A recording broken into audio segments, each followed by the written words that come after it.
I'm speaking from a Kenyan context here.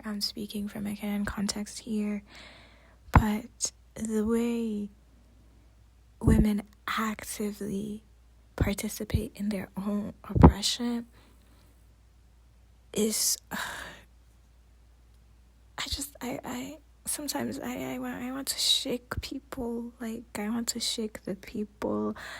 I want to tell them, hey, girly, this isn't it. Like, free yourself.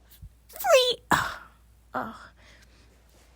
Because I think we've been taught to blame things on poverty, but like, what's causing this poverty? Like, what led us to where we are? And it's been so frustrating to encounter people that continue to carry the same ideas, the same limiting beliefs about womanhood, about the way you present, about what is possible for you. Like, the same ones shame other people because I don't know if we've not learned that shame doesn't do anything. Shame just keeps people from being unable to talk about their experiences. The more we blame women, the more we say, oh my God, how could you do that? That's nasty.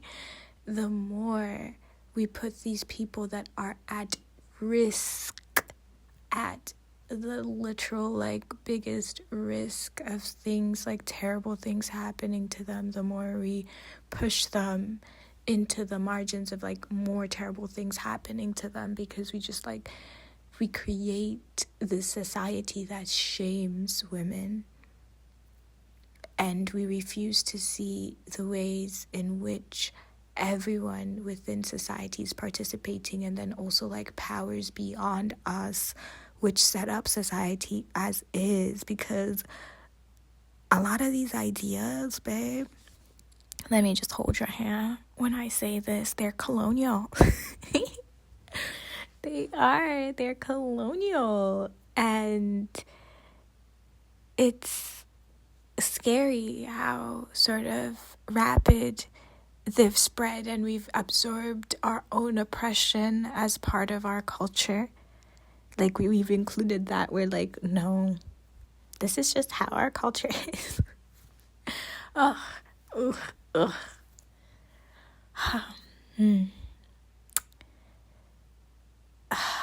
But this is to say, I want to start anew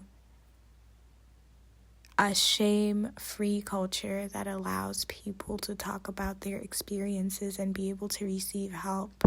What does you talking bad about someone's experience, what does that do other than make you feel like you have a higher moral ground? And are you saving these people? And it's just,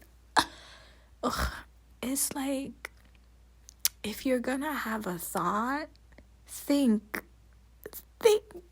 And I think we exist in a time where, this is Kenya specifically, it's we're at a pivot point. We could either continue with the same old colonial ideas that have gotten us here, or look at our surroundings, look at what's around.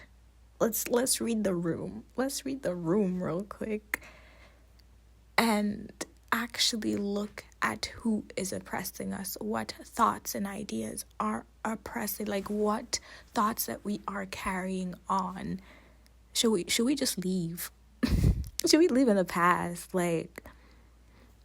And this is around so many things, and I don't even know where to start is the thing. I want to talk about this further, but it's hard to figure out how to map it out, is how I say it, because there's so many ways in which we've been told we are not enough. And I think our society is running on trying to prove itself as enough, as the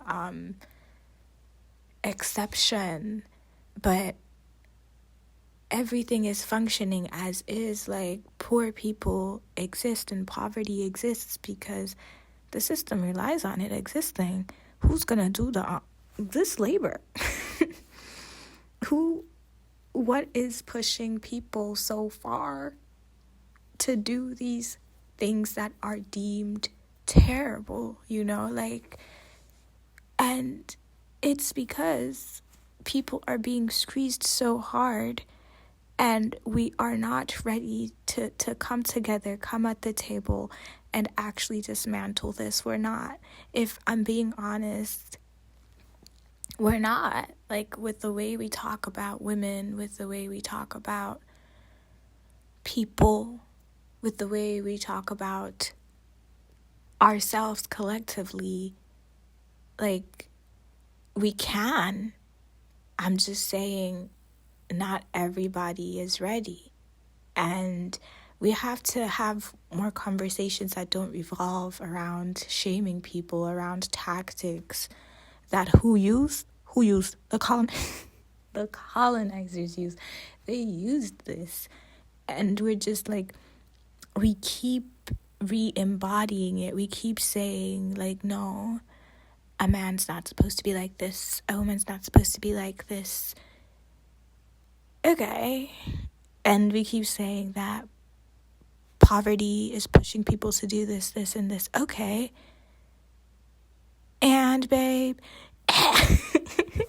like, how are we gonna come together? Like, how are we doing that? How are we creating a space where people can share, people can feel empowered?